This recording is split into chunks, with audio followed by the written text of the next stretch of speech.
Bom dia, na graça e na paz do Senhor Jesus, povo de Deus. Hoje é segunda-feira, dia 24 de março de 2025. Hoje é um dia especial para mim. Hoje Deus me concede a graça de completar mais um ano de vida. Lá se vão 57 anos. Estamos aqui de volta para continuar a leitura da Palavra de Deus e hoje a nossa leitura acontece no livro, vamos ler, né? O livro de Atos, capítulo 12. Abra sua Bíblia e acompanhe a leitura da palavra de Deus em Atos, capítulo 12, que diz assim: Nessa ocasião, o rei Herodes prendeu alguns que pertenciam à igreja com a intenção de maltratá-los. Olha o Herodes aqui. O Herodes faz parte da história do início da igreja, desde o nascimento de Jesus. Uma dinastia de Herodes governam a Judéia, né? E agora o Herodes que tentou, aliás, um descendente do Herodes que tentou matar Jesus, está aqui como Herodes tentando acabar com a igreja do Senhor Jesus. Então, versículo 2: E mandou matar a espada Tiago, irmão de João. Tiago, irmão de João, aqui é morto à espada.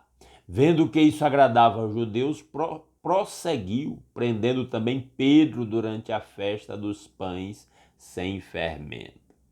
Então, manda-se matar o Tiago aqui, irmão de João, e Pedro é preso. Versículo 4. Tendo prendido, lançou-o no cárcere, entregando-o para ser guardado por 4 escoltas de 4 soldados cada uma. Herodes pretendia submetê-lo a julgamento público depois da Páscoa. Então, quando ele mandou matar o Tiago, ele percebeu que isso agradava aos judeus que eram os líderes judaicos, o sinédrio judaico, que já fazia oposição aos apóstolos. E agora ele manda prender o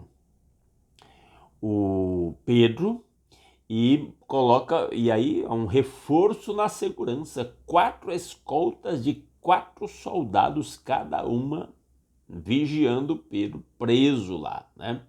E ele pretendia colocá-lo em julgamento depois da Páscoa, até uma certa semelhança com Cristo, porque durante a Páscoa, quando estava se aproximando o período da Páscoa, na época da morte de Jesus, as autoridades judaicas disseram: não vamos matá-lo durante a Páscoa para não acontecer um tumulto entre o povo. Talvez pela mesma preocupação aqui, o Herodes pretendia submeter o Pedro a julgamento após a Páscoa. Pedro então ficou detido na prisão, mas a igreja orava intensamente a Deus por ele. Olha esta palavra. A igreja orava intensamente a Deus pela Pedro. Quando o povo de Deus ora intensamente, Deus age. Às vezes, certas coisas não estão acontecendo na vida do cristão ou da igreja porque não se está orando intensamente. Na noite anterior ao dia em que Herodes iria submetê-lo a julgamento, Pedro estava dormindo entre 2 soldados, preso com 2 algemas, e sentinelas montavam guarda à entrada do cárcere. Repentinamente apareceu um anjo do Senhor e uma luz brilhou na cela. Ele tocou no lado de Pedro e o acordou. Depressa, levante-se, disse ele. Então as algemas caíram dos punhos de Pedro. Ali entre 2 guardas acontece essa manifestação desse anjo. As algemas caem das mãos do Pedro. Os guardas não veem. E agora o anjo ordena que o Pedro se levante. E eu acho uma observação interessante aqui, é que diz que Pedro estava dormindo, está aí no versículo 6. Como alguém que está preso, provavelmente sabia provavelmente seria morto, porque o texto começa dizendo que o Tiago tinha sido morto pelo Herodes. Agora ele está preso pelo Herodes também.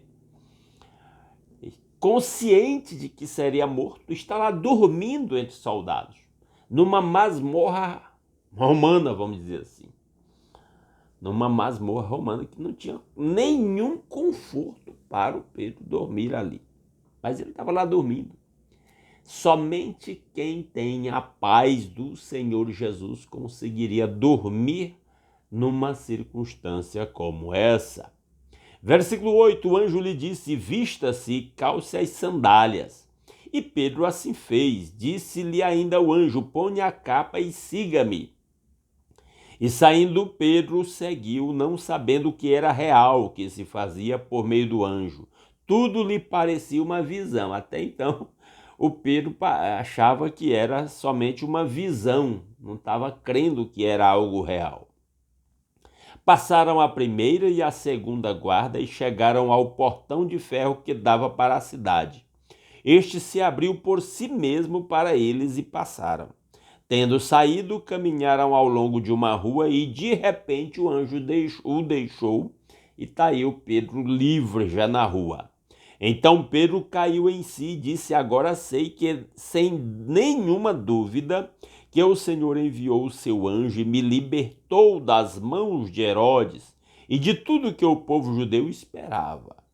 Então ele está consciente de que Deus o havia libertado.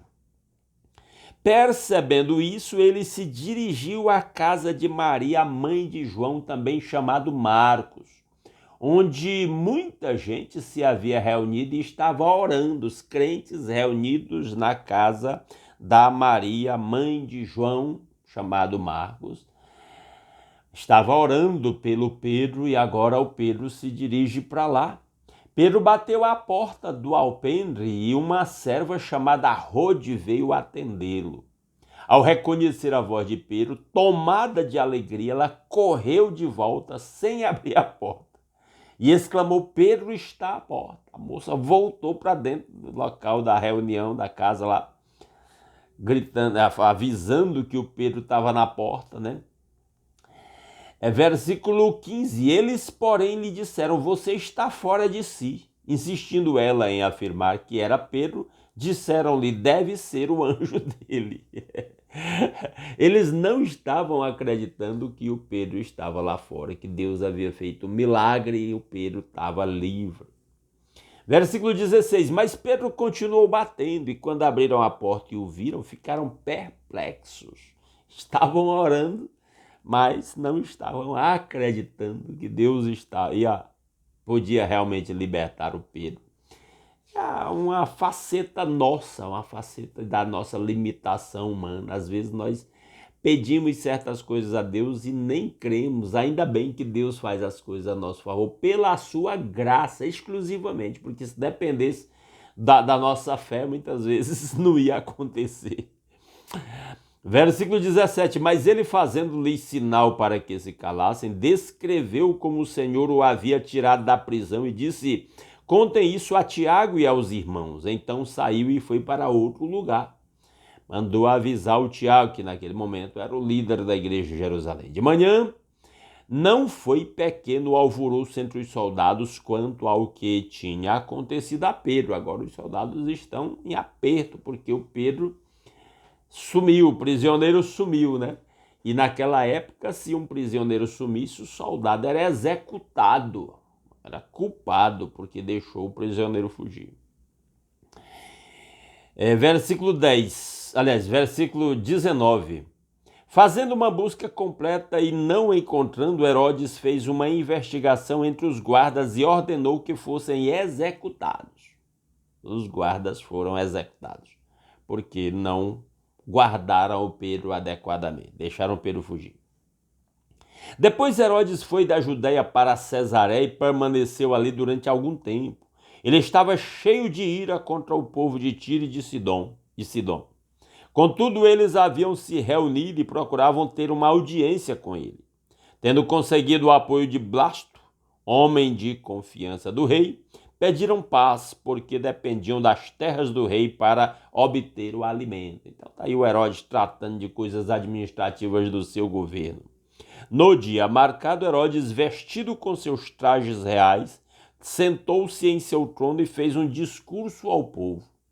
Eles começaram a gritar: é voz de Deus e não de homem. O povo aí bajulando Herodes, né? Nesse acordo que eles estavam fazendo. Visto que Herodes não glorificou a Deus, imediatamente um anjo do Senhor o feriu e ele morreu comido por vermes. Foi um negócio feio lá a morte do Herodes.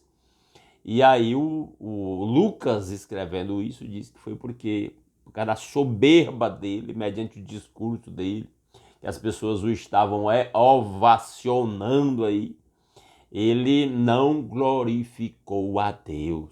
É uma maneira de dizer que nós vivemos para glorificar a Deus, e quando não glorificamos a Deus, a ira de Deus vai se abater sobre aquele que não o glorifica.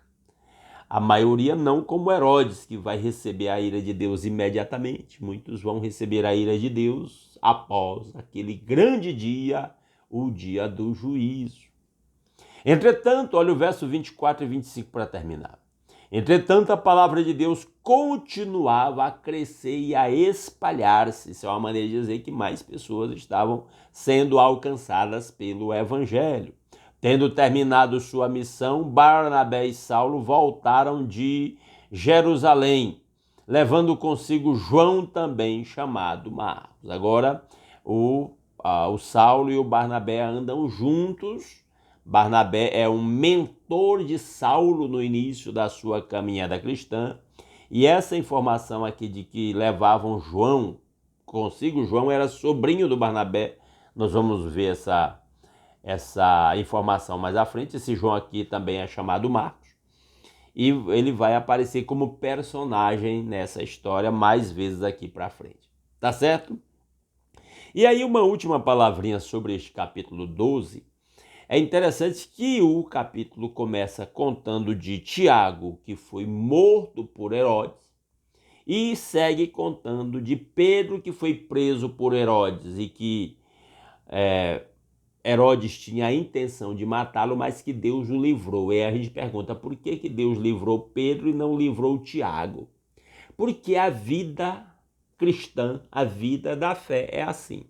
Uns vão morrer pela fé e honrar a Deus com a sua morte pela fé. E outros vão ser livres pela fé também e vão glorificar a Deus com a sua liberdade pela fé. Então, esse é o princípio da fé. Cada um glorifica a Deus da forma como Deus decide. E que Ele mesmo aplique a sua palavra aos nossos corações. Amém? Vamos orar. E um aviso se você tem um pedido de oração, deixa aqui nos comentários do vídeo para que a gente inclua o seu motivo de oração nos próximos momentos de oração. Tá bom? A gente sempre vai procurar orar por cada pedido aqui apresentado. E agora nós vamos orar mais uma vez. Convido você a se juntar a mim neste momento de oração. E quando você estiver fazendo suas orações particulares, lembre de mencionar os pedidos que aqui são deixados, tá bom? Nosso Deus e nosso Pai maravilhoso, muito obrigado pelo seu amor, bondade, paciência, graça que se renova cada manhã sobre as nossas vidas. Grande é a sua fidelidade. Muito obrigado pela noite de paz, pelo descanso, pela proteção com que nos tem cercado. Obrigado pelo novo dia e pela nova oportunidade, novas experiências, novas realizações, novos aprendizados.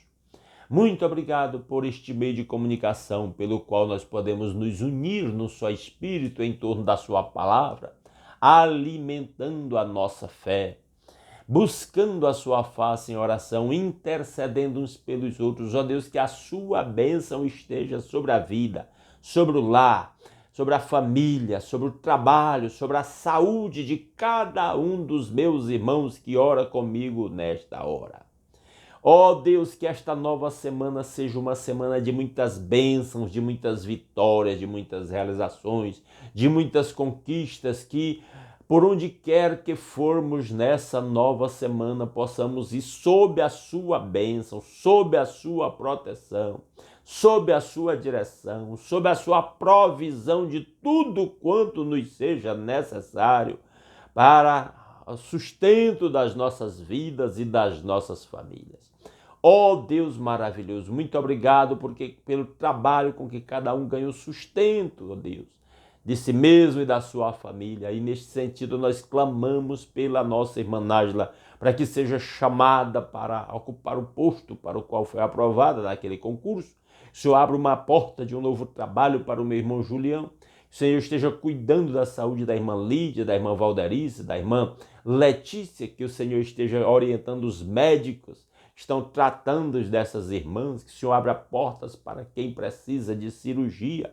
E aí eu me lembro da irmã Luzinete precisando de uma cirurgia nos olhos, o meu primo Alex precisa de uma cirurgia na cabeça. Ó Deus, que o Senhor se manifeste sobre a vida da esposa do pastor Osemar, sobre a vida do Agostinho, ambos tratando de doença tão grave como é o câncer. Ó Deus maravilhoso, que a graça do Senhor alcance cada um destes irmãos. Ó Deus, cuida da saúde da irmã Maria Luzimar, do irmão Raimundo Nonato, que na idade avançada sofrem as consequências dos anos, ó Deus, da-lhes alívio, o bem-estar. Ó Deus, preserva a mente do seu servo, irmão Raimundo Nonato, que nos seus momentos de lucidez ele lembre de Cristo, ó Deus, e do seu sacrifício realizado na cruz em nosso favor. Ó Deus maravilhoso, que a sua bênção esteja sobre os nossos familiares, trazendo-os para os seus caminhos, aqueles que estão desviados, ou alcançando aqueles que nunca entregaram suas vidas a Cristo. E aí nos lembramos dos filhos da irmã Maria Luzimar, dos filhos da irmã Marlene, ó Deus, dos familiares da irmã Silvia, dos familiares da irmã Ana Beatriz, em nome de Jesus, os filhos da sua serva, os familiares da irmã Raquel. Ó Deus, usa-nos para alcançar os nossos familiares, para compartilhar o evangelho com eles, com muito poder do Espírito Santo. Seja com aqueles casais pelos quais a irmã Raquel pede oração, para que haja harmonia entre os casais, para que aqueles que ainda não entregaram suas vidas a Cristo venham a se entregar, que o Senhor esteja cuidando do bem-estar da mãe da nossa irmã Raquel, cuidando das cuidadoras que cuidam delas ali, para que haja um ambiente de paz, de harmonia, um ambiente propício em torno daquela senhora, que a sua graça alcance a vida e a família da minha irmã Maria do Carmo, em nome de Jesus. Ó Deus maravilhoso, continue operando a favor do seu povo. Tudo isso nós pedimos graças ao nosso Senhor Jesus Cristo e ao seu sacrifício na cruz em nosso lugar, que perdoou os nossos pecados, que nos reconciliou com o Pai, que nos fez povo seu, que encheu o nosso coração de esperança. Que a bênção do Senhor esteja sobre o seu povo nesse dia, para que possamos levar a bênção do Senhor e compartilhá-la com todos aqueles que cruzaram o nosso caminho, por onde quer que nós formos, para que em tudo o nome do Senhor seja glorificado através das nossas vidas. É a nossa petição em nome de Jesus. Amém. Aleluia.